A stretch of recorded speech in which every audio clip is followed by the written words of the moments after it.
The motion is, this House believes a two-state solution in the Middle East is unattainable. I look to Manal Cheema, Pembroke College, to open the case for the proposition. Here, here.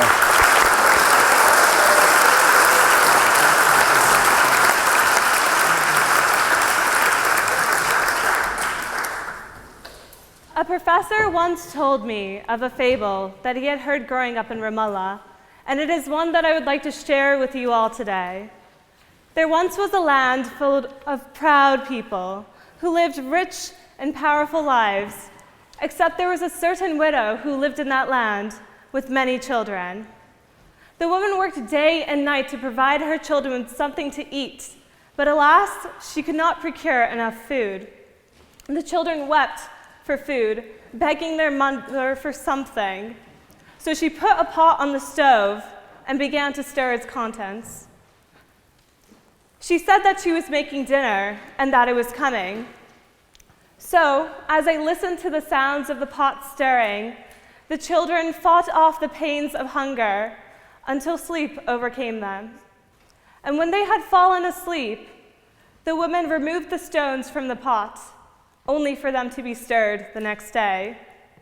Each day, we, as people, as nations, and of communities, stir the stones in the pots, promising the people of Palestine and Israel a solution, a two-state solution. It has been debated, rehashed, and analyzed by countless ways under a relentless global microscope. But for too many decades, our world has stirred the contents of this pot as the Israeli and Palestinian people continue to suffer under prolonged conflict, violence, and uncertainty. For too many decades, we have invoked a two-state solution, and it is past time we see through this falsehood. The two-state solution will not be achieved, and it is unattainable now and in the foreseeable future. And it is time for the world to see the contents of this pot for what it truly is, empty promises.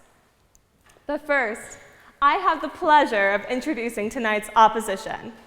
Our first speaker is Sam Sussman, who is a dear, dear friend, and was awarded a full Clarendon Scholarship to study international relations here at Oxford.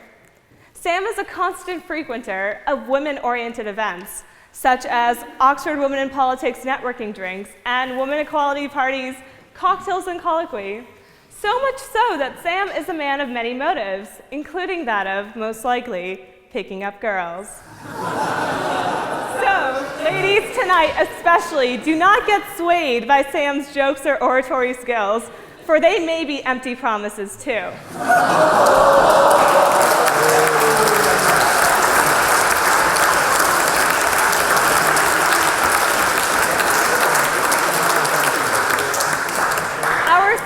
Speaker is Yiftach Kuriel, who's the head spokesperson of the Israeli Embassy in London.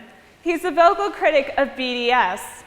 So far, no stated opinion on BDSM.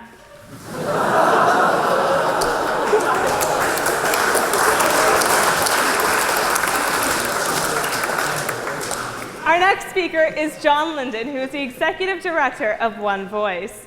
This organization has been accused of unabashedly spinning polling results in favor of popular legitimacy for the two-state solution by ignoring key opinions of the population. He is also sitting on the same bench as an Israeli official, so I urge you tonight to try to figure out what voice he is representing. Our final speaker is Professor Raphael Cohen-Amalgor, who's an esteemed Israeli academic, poet, and a man of many quotes. One quote of his that I found to be particularly profound was that there are intriguing people. The more you know them, the more you want to know. Others, the more you know them, the less you want to know. And there are still others who you don't wish to know, full stop. I await to see which of the categories the professor falls into tonight. Mr. President, these are your speakers, and they are most welcome.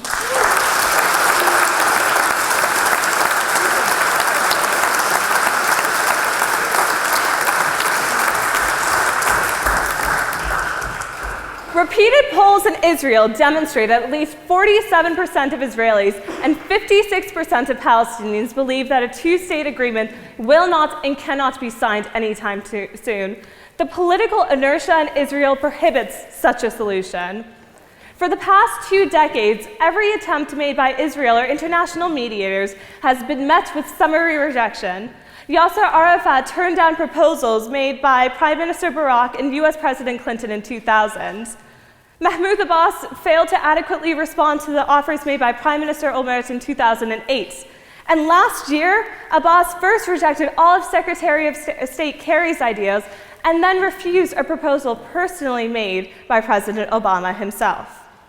There's nothing radical about highlighting this. Netanyahu himself made it clear in his last election campaign that there would be no Palestinian state under his watch, and it is this pledge to his electorate that should be taken seriously, not the empty promises he makes to the international community every day about seeking peace. The reluctance of Israeli and Palestinian leaders to find a solution to this problem has made the two-state solution unattainable.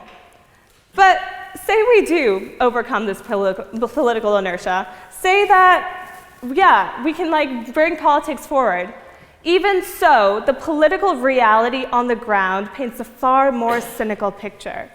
UN Secretary Ban Ki-moon stated that we are further from a two-state solution than we have in many decades, citing the ongoing violence, Israel's settlement activities, the demolitions of Palestinian homes, and the absence of Palestinian unity.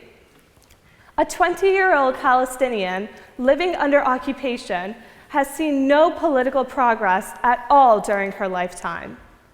If we continue to push forward the idea of a two-state solution, we are providing Israel with the cover of continuing to wipe Palestine off the map, because the point of no return forever seems to be on the horizon. But in reality, we passed it long ago. When the Oslo Peace Accords were signed, there was euphoria, celebration. People took to the streets in parades. The people of West Bank and Gaza finally felt that there was a historical, significant compromise that would lead to a two-state solution, and that Palestine would be a state in 22% of that territory. 3 miles wide and 20 miles long, Palestine would exist. There would be a corridor that would connect West Bank and Gaza, and East Jerusalem would be the capital.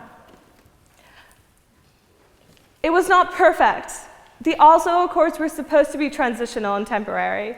They were supposed to lead to the creation of a Palestinian state by 1999. But it was another empty promise. The year after the Oslo Peace Accords were signed, Palestinians began to witness a reversal of the policies.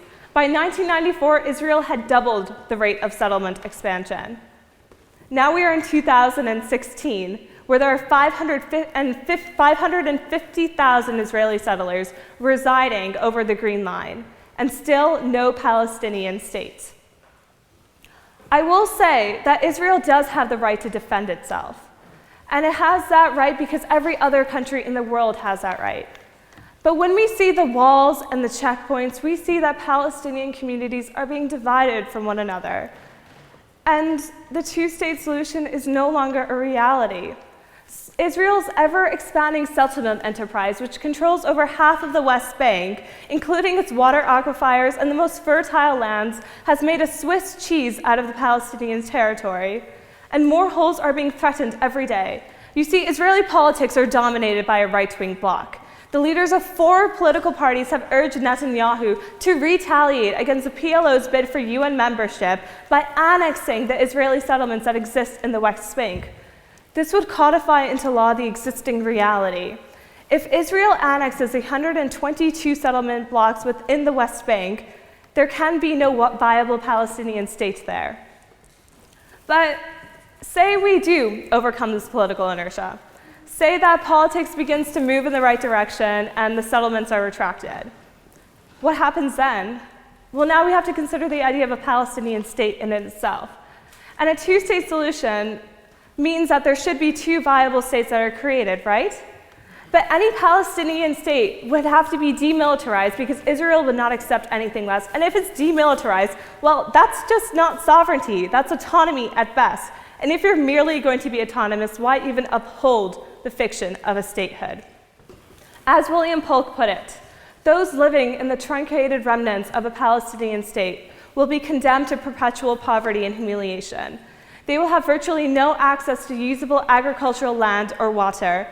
They will be cut off from possible markets from what little they can produce, and they can have no hope of manufacturing because their draw on electricity will be squeezed. Even if a Palestinian state was declared in this dismembered enclave, it would only bring continuing instability. And that, my friends, is not a state. Not by the standards of the 1933 Montevideo Convention, not by international norms, and not by any means will it be a state of humanity. Quite simply, Israel has already created the one state. It is about confronting the uncomfortable reality that Israel and the occupied Palestinian territories already function as a single state. We passed the point of a two-state solution long ago.